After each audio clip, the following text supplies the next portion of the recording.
bago siya nakaalis, ay nakausap muna siya ni Bianca. Panorin po natin.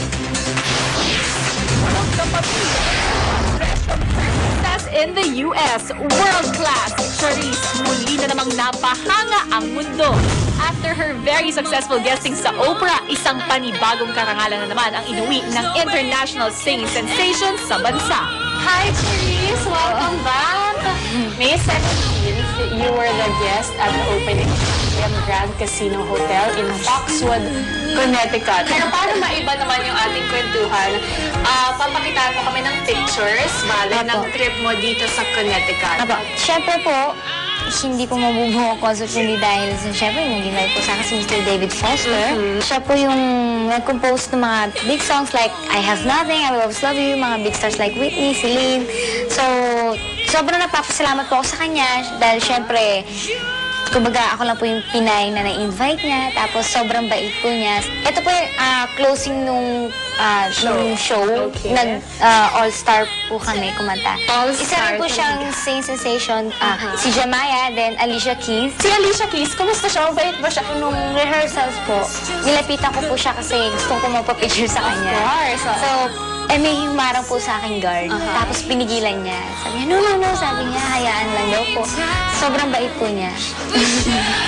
Grabe yung mga kwento. Yung level na yung mga kwento. And you have another last picture. Siyempre, iniidol na kamihan. Josh Groban. Nice! Look at that picture. Talagang hindi maidagdag na yung closest nakaakbay pa sa sayo. Wow! Siyempre po lahat po tayo unang tingin sa kanya, sobrang tahimik. Pero nung na-meet ko po siya, sobra po siyang magpatawa. Sinasabi niya sa akin na, alam mo ba na kumanta ka? Ayoko na kumanta. So parang, what? Josh Groban said that about you? Opo. Kasi siya po yung sunod sa akin. So paglabas ko po ng backstage, nandun siya sabi niya, congratulations! Tapos niyakap niya po ako. Wow! Parang hindi ako makapaniwala si Josh Groban yung nakayakap. Mabait din siya. After mo kumanta, nung nagsitayuan lahat ng tao, Nalaman ko po na ako lang po sa lahat ng performance na nagkaroon ng standing ovation. So ako rin po yung first Pinay na nagkaroon ng standing ovation sa first hotel na tinayo po niya. So history niya. bago mo first, pumunta naman tayo dun sa next show ni Gwen. May 23 at Mandalay Bay, Las Vegas. Okay, at sino naman yung mga na-meet mo doon? Para po sa akin siya po yung talagang humanga po ako sa kanya. Yeah. Hindi lang po sa sobrang galing po niya kumanta kahit na may kapansanan po siya. Sobrang bait po niya, si Mr. Andrea Bocelli. Grabe! Grabe talaga yung picture yan. Pero ang mas grabe pa doon, ang news na nakarating sa amin, lumabas pa talaga siya para lang mapakinggan ka. Gusto daw po niya akong ma-meet kahit na makamayan lang daw po. Gusto po niya ako i-congratulate. Kaya nung bumaba po ako ng backstage. Balahibo ko lahat. Grabe! Nung bumaba po ako ng backstage, akala ko po kaya po siya nandun kasi for closing or naghihintay po. Di po pala, kinongrats niya po ako. Tapos sinabi po niya na sana magka-duet daw po kami sa song yung The Prayer. Ayan po, ito pong isa. Kasama ko rin po siya si Miss Catherine McPhee. Yeah! At syempre, yung ninong ko. Oo nga. Ninong Michael Bublé. Talagang manonotice mo talaga kasi dun sa picture kung gaano ka-close, ano? Cheek to cheek, hindi lang kakabay. So, bakit yun?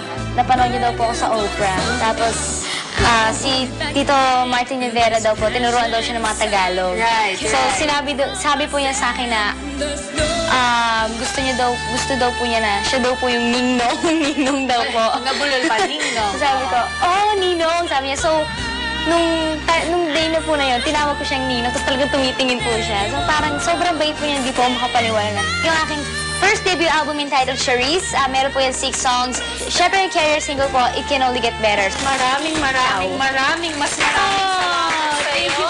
See, we have a free audience behind the Thank you. You make us so proud. At sana talaga you inspire so many Salamat, other people. Bye. At request more!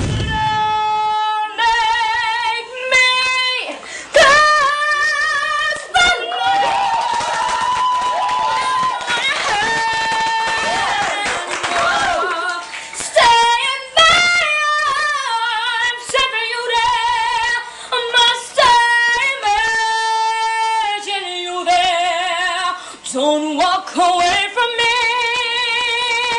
no, don't walk away from